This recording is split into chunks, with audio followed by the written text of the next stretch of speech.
बिस्मिल्लाहिर्रहमानिर्रहीम अस्सलामु अलैकुम वरहमतुल्लाहि वबरकातुहू। प्यारे बच्चों, जो 10th के लिए जो आज हमारा टॉपिक रहेगा वो होगा land degradation and conservation measures. तो इसमें जो हमारा जो लैंड है वो हमने जो हमारी पिछली पीढ़ियां हैं, जो गुजरी हुई पीढ़ियां हैं, उनके साथ भी हमने अपने लैंड रिसोर्सेज को शेयर किया है। तो ये भी आप जानते हैं कि जो 95% हमारे जो बेसिक नीड्स ऑफ फूड हैं, शेल्टर हो या क्लॉथिंग हो, वो भी हमें कहाँ से मिलती हैं? वो हमें लैंड या ज़मीन से ही मिलती है। तो चलिए अब शुरू करते हैं आज का topic. We have shared our land with the past generation and will have to do so with the future generation to.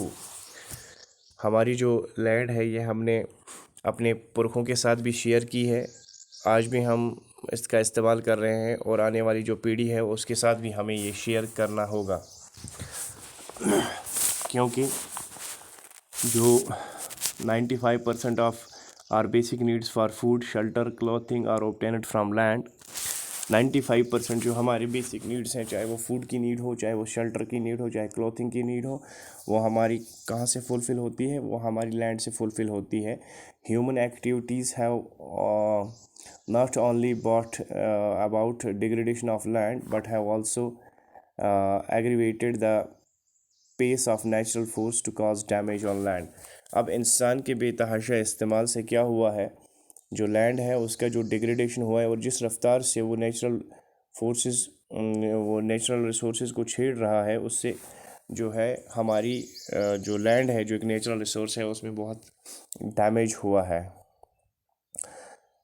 Some human activities such as deforestation, overgrazing, mining and quarry to have contributed significantly in land degradation। कुछ ऐसी इंसानी हरकतें जिसमें deforestation है, पेड़ों का बेतहाशा कटाव, या हमने ओवरग्रेजिंग करवाई, अपने मवेशियों से जंगलों में ओवरग्रेजिंग करवाई, माइनिंग हमने की है, जिससे हम माइनिंग करते हैं, कहीं से कोयला निकालने की माइनिंग होती है, कहीं से आयरन और निकालने की माइनिंग होती है, या बाकी जो नेचुरल रिसोर्सेज हैं उनकी माइनिंग जब हम करते हैं तो उसकी वजह से भी लैंड डिग्रेडेशन बहुत बड़े पैमाने पर हुई है। Mining sites are abandoned after excavation work is complete leaving deep scares and traces of overburdening in states like Jharkhand, Chhattisgarh, Madhya Pradesh and Odisha. Deforestation due to mining have caused severe land degradations. In states like Gujarat, Rajasthan, Madhya Pradesh and Maharashtra, overgrazing is one of the main reason for land degradation, जो आपको पता है, हमने पिछली बार भी इसे discuss किया था। देखिए, जो अब हम ये बात करेंगे, जो हमारा जो सॉइल है, सॉइल में हमारा जो है, इसमें एक टॉप सॉइल जो है, जो हमारा अपर मोस्ट लेयर है, तो फिर है सब सॉइल जो इसके नीचे में आता है, weather rocks, sands and silt clay इसमें पाया जाता है। उसके नीचे जो है substratum weather parent rock material इसमें पाया जाता है। तो जो नीचे है बिनेथ इसके जो लेयर है, that is unweathered parent bed rocks. तो ये हमारा सॉइल प्रोफाइल है। तो सॉइल रिसोर्सेज जो हैं, these are most important renewable natural resources. It is the medium of plant growth and supports different type of living organisms on earth. देखिए, जितने भी लिविंग ऑर्गेनिजम्स हैं उनको सपोर्ट करता है सॉइल, नए प्लांट वगैरह ग्रो करने में सपोर्ट करता है। ठीक है बेटे, तो सॉइल जो है, that is a living system. It takes millions of years to form soil up to a few centimeters in depth। ज़मीन जो सॉइल है, जो मिट्टी है, इसको बनने में मिलियंस ऑफ ईयर्स लगते हैं। इसलिए हमें इस चीज़ का बड़ा ध्यान रखना चाहिए कि हमारी वजह से लैंड डिग्रेडेशन ना हो। ठीक है ना? जब लैंड डिग्रेडेशन होती है, हम कहीं पे माइनिंग वगैरह करते हैं, वहाँ की जो टॉप मोस्ट लेयर अब जो सॉइल है, उसे हम क्या करते हैं, उसे वो उसको हम बिल्कुल डिस्ट्रॉय कर देते हैं, बर्बाद कर देते हैं। फिर वहाँ पर सॉइल बनने में मिलियंस ऑफ ईयर्स लगते हैं। तो इसका ये मतलब है कि हमें सॉइल रिसोर्स का बहुत ज़्यादा ध्यान रखना चाहिए, जो हम नहीं रखते हैं।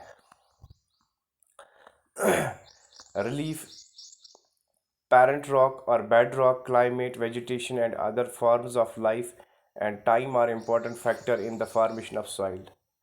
सॉइल को बनने में जो हमारा पेरेंट रॉक है, या जिसे हम बेड रॉक कहेंगे, जो नीचे मोस्ट जो डाउन मोस्ट लेयर है, उसको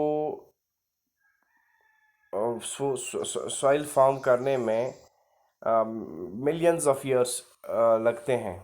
जब ऊपर वाली तह उड़ गई, फिर जो नीचे वाली तह उड़ गई, तो उसके बाद में क्या होता है कि vegetation and other forms of life and time are very important factor in the forms of life in the formation of soil. देखिए, एक तो वेदरिंग होती है। सॉइल कैसे बनती है? एक वेदरिंग होती है, दूसरा टाइम।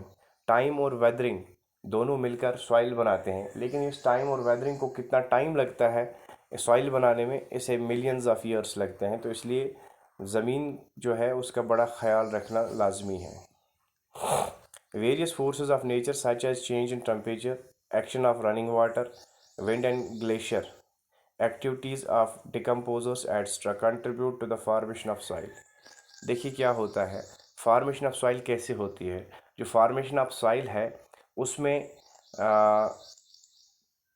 टेम्परेचर चेंज का बहुत बड़ा रोल होता है, रनिंग वाटर का बहुत रोल होता है, विंड्स का बहुत रोल होता है, और ग्लेशियर्स का बहुत रोल होता है।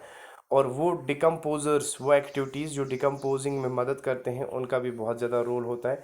ये सारे मिलकर जो कंट्रीब्यूट करते हैं, इनकी कंट्रीब्यूशन से ही सॉइल फॉर्मेशन होती है।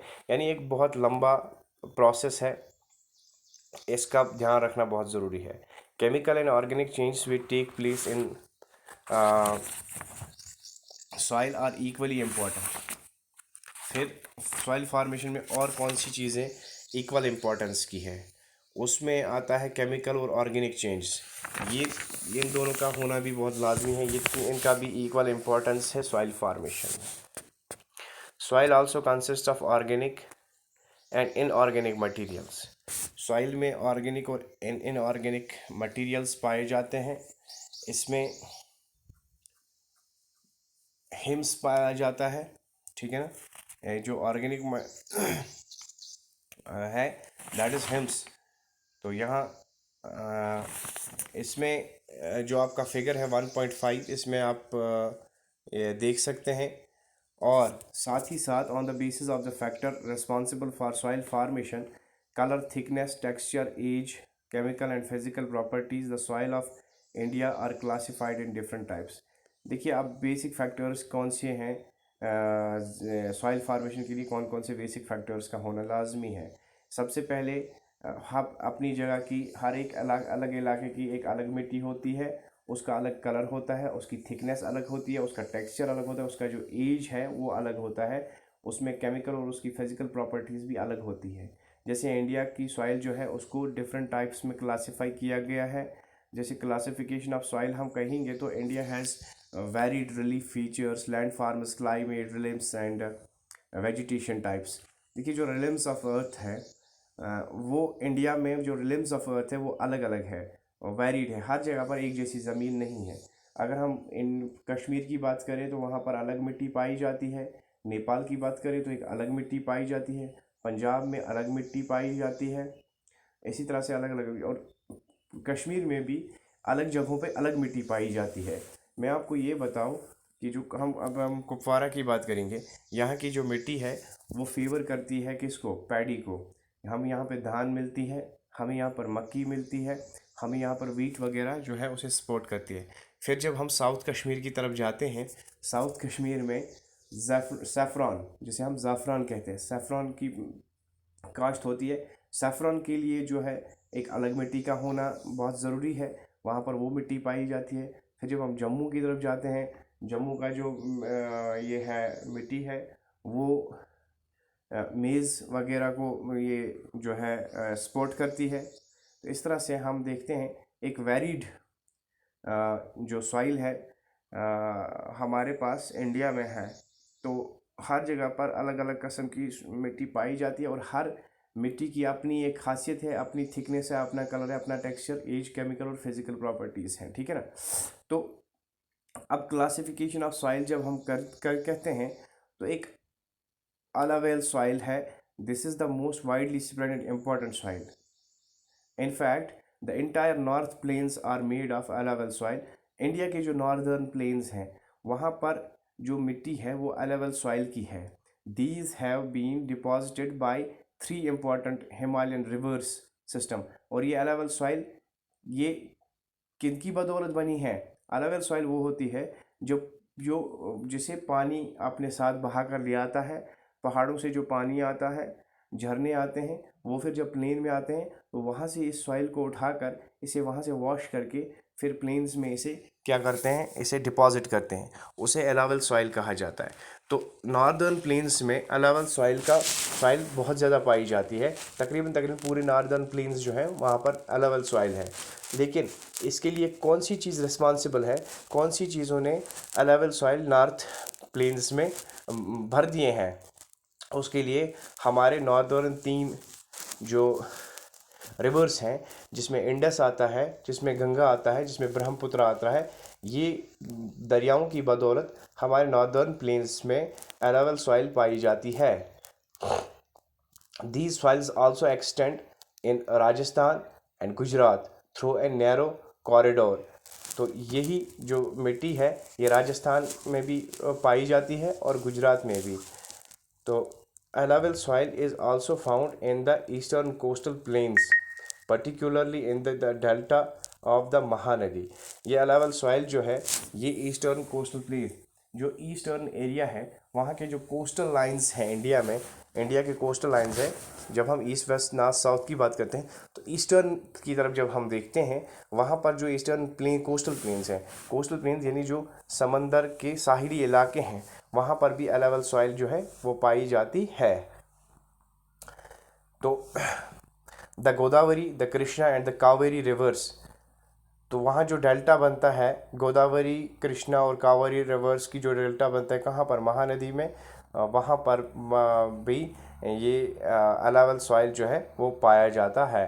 तो alluvial soil consists of various proportions of sand, इसमें सैंड जो रेत है उसके अलग अलग प्रपोर्शंस पाए जाते हैं। As we move inland towards the river valley, soil particles appear somewhat bigger in size. जब हम इनलैंड यानी ज़मीन के अंदर की तरफ, जब हम रिवर वैली की तरफ, जहाँ जहाँ से ये रिवर जाता है उस वैली की तरफ जब हम रुख करते हैं, हम देखते हैं जो सॉइल पार्टिकल्स हैं उनका जो साइज़ है वो बड़ा है। In the upper reach of the river valley that is near the place of the break of slope, कहाँ से? उस वैली की तरफ जहाँ से अपर रीच, जहाँ से ये बहता है, ये झरने जो है बहते हैं, वहाँ पर जो सॉइल पार्टिकल्स हैं वो बड़े होते हैं, नीचे आते आते वो टकराते हैं और जितना हम नीचे नीचे जाएंगे उतने वो पार्टिकल्स जो हैं छोटे छोटे हमें देखने को मिलेंगे। Near the places of the break of slope the soil are coarse, such soil are most common in pedonate plains such as Doras, Chos and Terry. Apart from the size of their grain or components, soil are also described on the basis of their age. अब size और components को छोड़कर हम soil को उसकी as यानी उसकी उम्र से भी डिस्क्राइब कर सकते हैं। According to their age, alluvial soil can be classified as old alluvial यानी बंगर and new alluvial यानी खादर। जब एज की बुनियाद पे हम सॉइल्स को क्या करेंगे, सॉइल को हम क्लासिफिकेशन इसकी करेंगे तो ये 2 किस्म की है। एक ओल्ड एलावल सॉइल है जिसे बांगर कहा जाता है, एक न्यू एलावल सॉइल है जिसे खाडर कहा जाता है। The bangar soil has higher concentration of conker noodles than the khadar. It has more fine particles and is more fertile than bangar. बांगर जो है ये ओल्ड है और खादर जो है एक नई अलावल सॉइल है, लेकिन जो खादर है वो भांगर से ज़्यादा फर्टाइल है, ठीक है ना, और इसमें बहुत ही अच्छे पार्टिकल्स पाए जाते हैं। Alluvial soil as a whole are very fertile. जब हम अलावल सॉइल की कुल मिलाकर बात करते हैं तो ये बहुत जरखेज़ है। Mostly there these soils contain advocate proportion of potash. इसमें पोटाश पाया जाता है, इसमें फास्फोरस पाया जाता है, इसमें लाइम पाया जाता है, which are ideal for the growth of sugar cane, जो किसके लिए, शुगर कैन की खेती के लिए, यानी गन्ने की खेती के लिए बहुत ही ज़्यादा सूटेबल पाई जाती है। इसमें पैडी आप अच्छे से ग्रो करवा सकते हैं, इसमें वीट अच्छे से ग्रो करते हैं, और सीरियल्स और पल्सेस जो है उनकी भी अच्छी ग्रोथ होती है, क्योंकि ये मिट्टी जो है ये इन सारे क्रॉप्स को बहुत अच्छे से फेवर करती है। क्यों करती है? क्योंकि इसमें पोटाश और फास्फोरिक फोर्स पाया जाता है। जो पोटाश और फास्फोरस शुगर के लिए, पैडी के लिए, वीट के लिए, बाकी सीरियल्स और पल्सेस के लिए बहुत ही फेवरेबल है। ठीक है बच्चे, तो due to its high fertility, regions of alluvial soil are intensely cultivated and densely populated। अब जिन इलाकों में alluvial soil पाई जाती है, क्योंकि ये बहुत जरखेज़ मिट्टी है, वहाँ पर एक तो कल्टीवेशन बहुत ज़्यादा है, यानी एग्रीकल्चर बहुत लार्ज स्केल पे किया जाता है, और वहाँ पर ये एरिया जो है ये डेंसली पॉपुलेटेड है। यहाँ पर लोग बहुत ज़्यादा रहते हैं, क्योंकि वो लोग जो है वो एग्रीकल्चर के साथ वाबस्ता हैं। Soil in the drier areas are more alkaline and can be productive after proper treatment and irrigation। तो यहाँ का जो इसकी जो मिट्टी है वो बड़ी ही अल्कलाइन है और बड़ी ही प्रोडक्टिव है, लेकिन इसे इरिगेशन ट्रीटमेंट दिया जाता है टाइम टाइम पर, यानी सिंचाई की जाती है, तब जाकर ये मिट्टी जो है नरम रहती है और इसकी जरखेज़ी बनी रहती है, इसमें जो नमी है, मॉइस्चर है, वो बना रहता है। तो मुझे उम्मीद है आज का टॉपिक आपको समझ आ गया होगा। तो इंशाल्लाह कल एक नए टॉपिक के साथ, एक नए लेसन के साथ, एक नई दिन की शुरुआत एक नए टॉपिक के साथ हम करेंगे। तब तक के लिए खुदा हाफिज़, अस्सलाम वालेकुम। हो